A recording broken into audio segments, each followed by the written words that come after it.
தேர்வு செய்கிறார்.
கீழே பார்த்துக்கலாம்.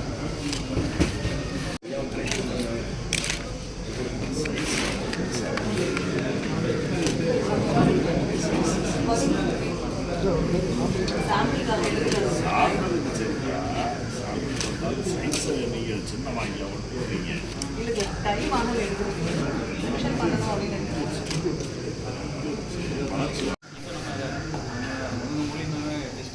சார் ஆக்சுவலாக இது சர்டிஃபிகேட்டுங்க சார். நமக்கு நல்லா விசிட் பண்ணி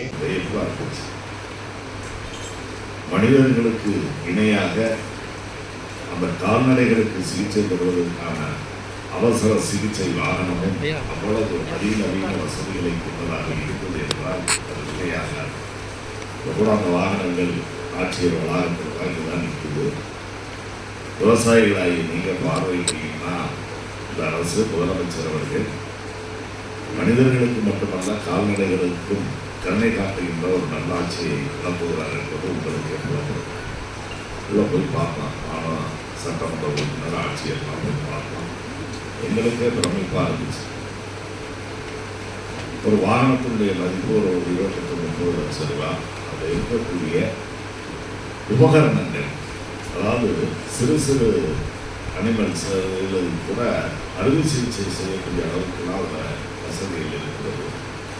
ஆக ஒரு 50 லட்சம் ரூபாய் மதிப்பிலான 8 வாகனங்கள் ஏறத்தாழ 40 கோடி ரூபாய் அளவில் நம்முடைய மாவட்டத்தில் கால்நடைகளுக்கு, குறிப்பாக விவசாயம்னா விவசாயம் 365 நாள் எந்த விவசாயியும் பார்க்க போகிறது.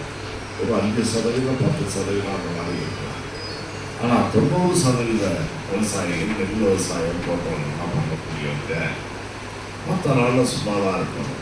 ஆக விவசாயத்தோடு தொடர்புடைய ஒரு தொழில், உபதொழில் அப்படின்னா கால்நடை. அது ஆடு வளர்க்குறது, மாடு வளர்க்குறது, கோழிகளை வளர்க்குறது, இதெல்லாம் விவசாயம் சார்ந்த தொழில் தான்.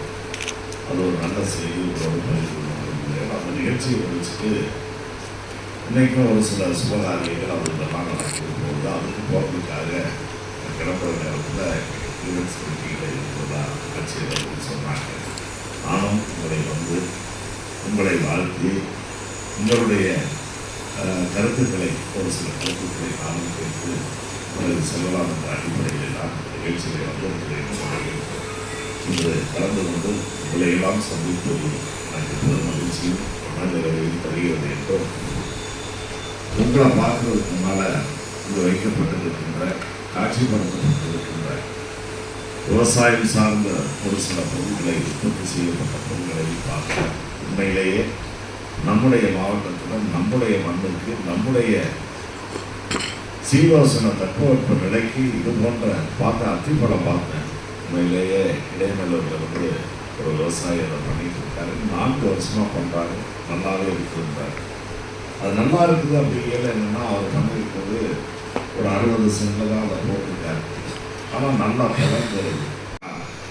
நம்ம ரோடு இருக்குது, 5 வருஷம் ஆனால் தான் ஒரு ரோடை புதுப்பிக்கணும்னு இருக்குது.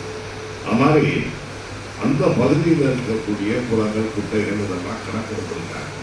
அதாவது 3 வருஷம் 5 வருஷம் ஒரு காலத்தில் அதுக்கு இடையில எடுத்தது எல்லாம் கை வைக்க வேண்டாம். 5 ஆண்டுகளை கடந்த ஏரிகளில், குளங்களில் தான் இதை எடுக்கணும்னு ஒரு இது போட்டிருக்காங்க. அந்த அடிப்படையில் பார்த்தா உங்கள் ஊரில் எல்லாமே ஏற்கனவே 2 வருஷம் 3 வருஷத்துக்கு இல்லை அந்த மெச்சூரிட்டிக்கு வராமல் இருந்திருக்கலாம். அந்த எலிஜிபிலிட்டி லிஸ்ட்டில் இல்லைங்கிறதுனால உங்களுக்கு இல்லைன்னு சொல்கிறத விட கொஞ்சம் நீங்கள் தூரம் நீங்களே மானியத்தில் கொடுத்துருக்கீங்க.